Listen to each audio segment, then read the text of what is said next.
Hampasan ng sagwan at baton ang nakunan sa videong ito sa pagitan ng Chinese Coast Guard at Philippine Navy. Kuha ito ng Philippine Navy sa Ayungin Shoal sa West Philippine Sea kaninang umaga kung saan matatagpuan ng BRP Sierra Madre na outpost ng Philippine Navy. Ang nasa mas malaking motorboat ang panig ng China. Ang nasa mas maliit naman na rubber boat ang mga taga-Philippine Navy. Lamang sa dami ang mga taga-China Coast Guard gamit ang kanilang malaking motorboat at mas mahabang mga pamalo na itulak nila palayo ang mas maliit na rubber boat ng Philippine Navy. Sabi ng Armed Forces of the Philippines na naglabas ng video, nahataw sa ulo ang isang Pilipinong sundalo matapos tamaan ng baton na kahoy ng Chinese Coast Guard. Sugatan ng ulo ng sundalo na binigyan daw agad ng atensyong medikal pero pinag-aaralan kung kailangan na ang medical evacuation. Pati raw rubber boat ng Philippine Navy nasira sa gitna ng gulo. Dalawang tropa natin na injured. Yung isa required 4 stitches sa kanyang ulo, almost 2 inches yung haba ng kanyang sugat. Yung isa sa braso, sa bandang kamay niya, sa mga daliri, sapagkat sinasangga niya ang hampas sa kanila. Kwento ng AFP, mula sa Chinese Coast Guard ship na may bow number 21560, pinakawalan ng China ang rigid hull inflatable boat na may 8 sakay. Pinaikutan at kinunan daw nito ng litrato at video ang BRP Sierra Madre. Ito ang kinakalawang na barko ng Pilipinas sa Ayungin Shoal na may nakaistasyong mga Pilipinong sundalo. Para raw itaboy ang China, naglabas ng 2 rubber boat sa mga sundalong Pinoy pero kalmado at hindi raw confrontational ang ginawa nilang pagpapaalis. Pero sino unang nanghampas? Yung China Coast Guard personnel. Makita naman natin sa video, marami silang humahampas. Yung ating mga kasundaluhan were purely defensive. Na pangsangga lang para wag lang sila matamaan. Tinawag ng AFP na assault ang ginawa ng China Coast Guard na inilagay raw sa balag ng alanganin ang buhay ng mga Pilipinong sundalo at nagpataas ng tensyon sa West Philippine Sea.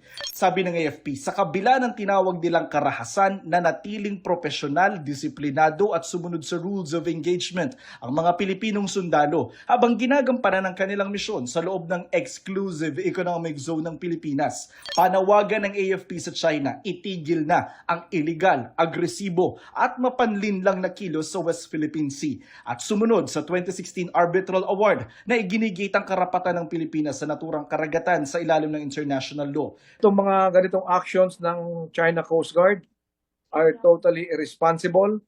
They are unprofessional. They don't speak of what the Chinese Communist Party has been saying, that they are for the peaceful rise of China. Their actions on the ground show otherwise. Sinusubukan pa namin kunan ng pahayag ang Chinese Embassy sa Maynila tungkol dito. Sabi ng Department of Foreign Affairs, anumang marahas na aksyon laban sa Filipino personnel ay hindi katanggap-tanggap. May karampatang diplomatic action daw kaugnay nito. Nakikipag-ugnayan na raw sila sa AFP sa detalye ng insidente. Jonathan Andal, Nakatutok, 24 Oras. Malakihan na naman ang pagmahal ng presyo ng mga produktong petrolyo bukas, kabilang ang mahigit 10 pisong taas presyo sa diesel. Kaya muling hirit ng mga transport group, taas pasahe. Nakatutok si Rafi Tima. Maaga pa lang mahaba na ang pila ng mga sasakyan sa gasolinahang ito sa Commonwealth Avenue sa Quezon City. Ayon sa mga gas attendant, maigsi pa nga ito dahil pagdating ng gabi, aabot pa raw ng ilang daang metro ang haba ng mga naghahabol magpakarga bago ang inaasahang malakihang taas presyo ng produktong petrolyo bukas. Tulad ni Mang Robert na umikot na sa ilang gasolinahan, kakahanap ng gasoline station na maigsi ang pila. Yung ibang gasolinahan, minsan wala na, minsan puno na. Kaya nagbakasakali ako rito walang pila. Kanina, puno rin, kaya umikot ako.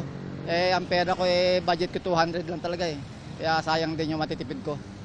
Si Aero naman, ipinila na ang mga sasakyan ng kanilang kumpanya para maipa-full tank bago ang taas presyo bukas. Para sa amin, medyo malaki din eh. Kasi kung let's say 10 pesos akit bukas, di maano yan, mapapile up siya. So, Umaga pa lang, nagpa-full tank na kayo lahat. Oo. Ilan yung total na sasakyan? Nandito 4. Ayon sa Department of Energy, hindi problema ang supply ng langis sa bansa. Pagtaas ng pandaigdigang presyo raw talaga ang problema. Bunsod yan ang muling pagsiklab ng pag-atake sa pagitan ng Amerika at Iran. Tuloy-tuloy po ang bili natin ng oil, ng petroleum, ng diesel, ng gas, ng LPG, lahat-lahat po. In fact, we are still above our legally required na 30 days, umaabot na tayo ng halos 46 days na ngayon ng storage. Pero yung problema are the prices. Ayon sa DOE, pinakamataas na pwedeng iakyat ng presyo ng diesel ay 10 pesos and 68 centavos. 11 pesos and 77 centavos naman sa kerosene at 3 pesos and 65 centavos sa gas. Maximum. Hindi pwedeng lumampas dyan ang increase. Parang bumabalik tayo sa umpisa na naman. Tuloy pa rin naman daw ang 10 piso kada litrong discount sa mga pampublikong sasakyan. Sa kabila nito, pinaplano na ng grupong Manibela ang tigil pasada para iprotesta ang nakambang big-time oil price hike bukas. Gusto ng grupo, 2 pesos na dagdag sa pamasahe. At least sana 2 pesos, Ma'am Susan, kasi nga yung losses pa namin noong Marso hanggang ngayon ay hindi pa rin kami nakaka-recover dito. Kaya ho sana mapagbigyan tayo ng ating Pangulo, kung hindi sana ito binawi nung nakaraan, ay okay na po sana yung piso. Inaasahan daw na sasama ang 100,000 sa kanilang mga membro sa tigil pasada sa buong bansa na kanila pang pinaplano kung kailan gagawin. Pero ang grupong Pasang Mazda, hindi nakikita ang tigil pasada na solusyon sa problema ng mataas na presyo ng produktong petrolyo. Ito ay pandaigdig ang problema. Hindi naman ang problema ng ating bansa ito na pwede natin ipaabot sa mga kinaukuran yung ating mga hininaing. Ito po ay pandaigdig ang problema. Kanya strike, hindi po ito makatutulong, hindi makapabigat pa ito sa kanilang hanap buhay at sa buhay ng ating mga kasugaran. Nagpaabot na raw ng liham sa Pangulo ang kanilang grupo kasama ang Alto Dapat Busina para hilingin na ipatupad na ang naunang inaprobang 1 peso fare increase ng LTFRB. Sa ngayon, nagtsatsaga na lang muna sila sa ayudang fuel subsidy at tulong mula sa DSWD. Rafi Tima nakatutok, 24 oras. Tinatalakay na sa Kamara ang mga panukalang iban o limitahan ang paggamit ng gadgets sa mga pampubliko at pribadong paaralan. Pero isa lang dyan ang inirerekomenda ng mga eksperto. Nakatutok si Tina Panganiban Perez. Pag walang pasok lang nakakagamit ng cellphone si Chelsea, 11 years old. Mas gusto kasi ng nanay niyang nakafocus siya sa pag-aaral at nakikisalamuha sa mga kaedad niya. Para po lagi na lang po focus sa pag-aaral. Parang nakakasama po sa ating health. Pag may pasok po, hindi po sila pwedeng gumamit ng gadget. Nakakasama din po sa bata ang sobrang paggamit po ng gadget. Si Brenda Lynn, nililimitahan din ang paggamit ng gadget ng 5 taong gulang na anak. Kinukuha ko po ang cellphone niya, papalabasin ko para makapaglaro siya dyan sa mga bata. Pag sobrang na sila mag-cellphone, pag tinatawag sila halos hindi na nila pinapansin. Kaya sa Kamara, may mga panukala ng iban o limitahan ang gadgets sa mga public at private schools. Halimbawa, pag 0 to 2 years old, bawal ang gadgets. Pag 2 to 5 years old, 1 oras kada araw lang ang screen time at dapat binabantayan ng nakakatanda. Pag 6 to 12 years old, 2 oras kada araw lang at may bantay rin. Habang pag 13 years old pataas, wala nang limit, pero hindi one to sawa, lalo na paggabi. Pero ngayon pa lang, may mga limitasyon na ang DepEd.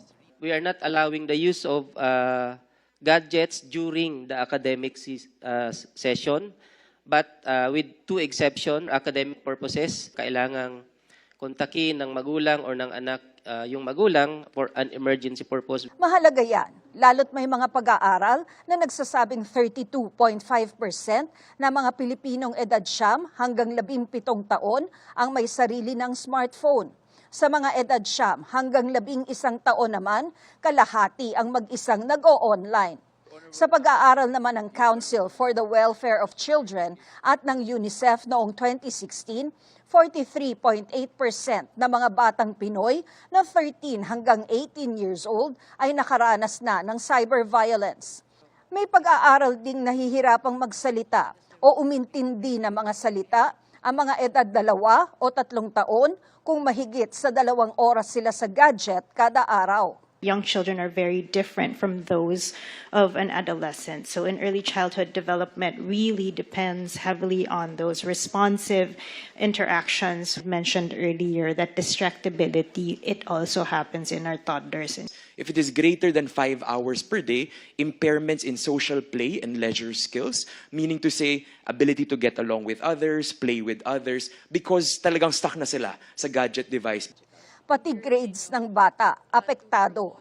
The 2022 study of PISA also shows that those who spend more than 1 hour per school day on digital devices for leisure score 9 to 20 points lower in mathematics. Ang rekomendasyon ng mga eksperto, hindi naman ban, kundi paghihigpit lang sa paggamit ng gadgets. Kailangan po talagang regulation, but not a total ban because of course, we should also be at par with the changing times.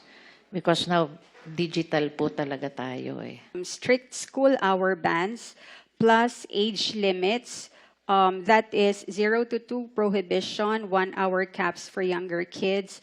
Tina Panganiban Perez, Nakatutok, 24 Oras.